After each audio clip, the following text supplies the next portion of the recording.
journey of business, leading a team, is traveling as observers. The idea of traveling as observers is we make all projections are guess. We guess to the nearest factor.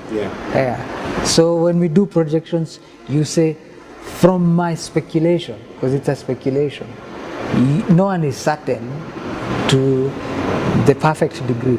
From my speculation, I think this is where the market is going. So this is then the strategy we should employ. Nonetheless, we will review at this stage.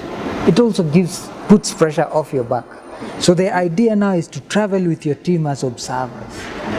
So you get to a place where, is this coming through? Are we right? Because the question is, why do I think I'm right? What if I'm wrong? And as an observer, you're watching, and your team is watching as well.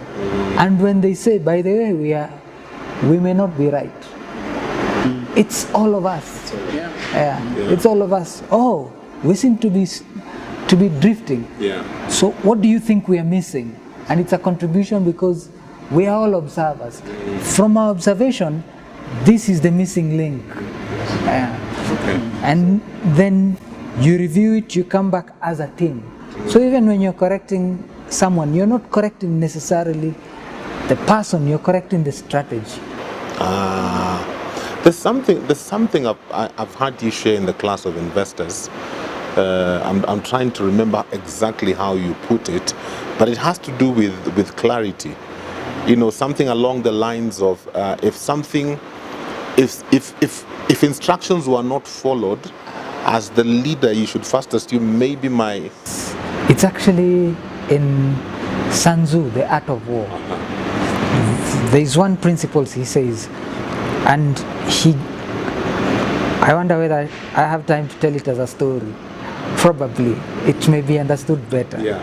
So Sun Tzu was a warrior, and he was renowned for going into battle and winning wars. So he was employed by this king, and this king said, I'm at threat, but I feel like I'm the weakest king. So can you help me win? He said yes. Is that a guarantee? He said yes. He said, it's dangerous for you to guarantee me. He said, I know I said guarantee. So what do you do? Can you make my weakest concubines warriors? He said, yes, I can. Show me. So a few concubines were brought together, and he gave them an instruction. He gave them a sword and told them, fight.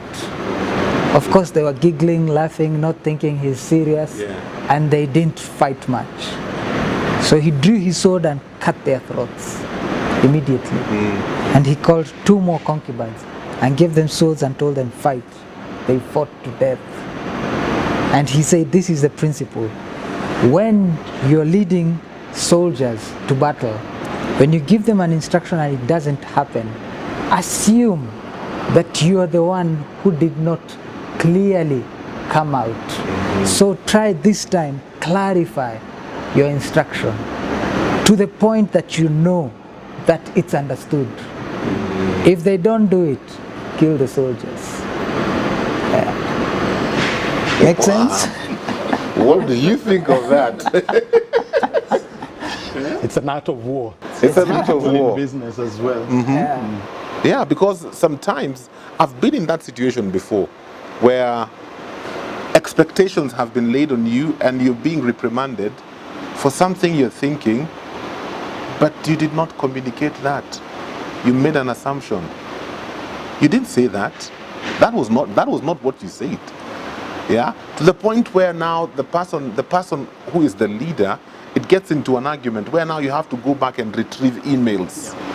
And then now they look stupid because they communicated something different. I think that's why it's important to have the things that you're reviewing should be things that are in writing.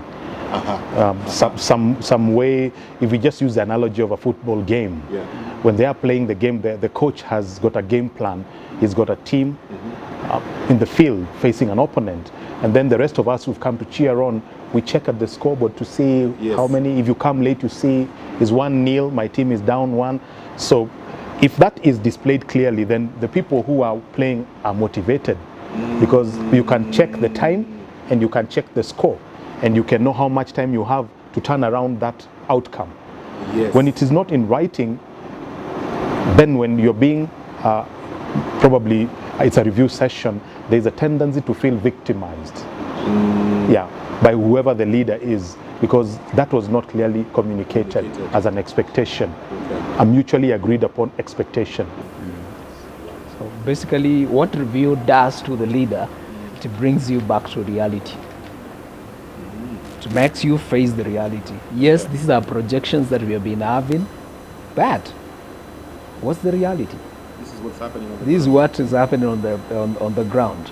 So you can also change the projection based on the reality. Okay, gentlemen, we've run out of time, but there's still one more level I feel we need to take this conversation, and we'll get into that on the next episode. I hope you've been able to get some information that is beneficial for you as an entrepreneur, as a business owner, that will take you to the next level and help you consolidate things with your team. Any feedback is welcome. We have a comment section on the app. You can throw in your comments there, questions you have, and we can get back to you as we continue to grow this community and as we continue to grow together where entrepreneurship and wealth creation is concerned. Thanks for watching. Watch the whole episode for free on Clean Money Media app.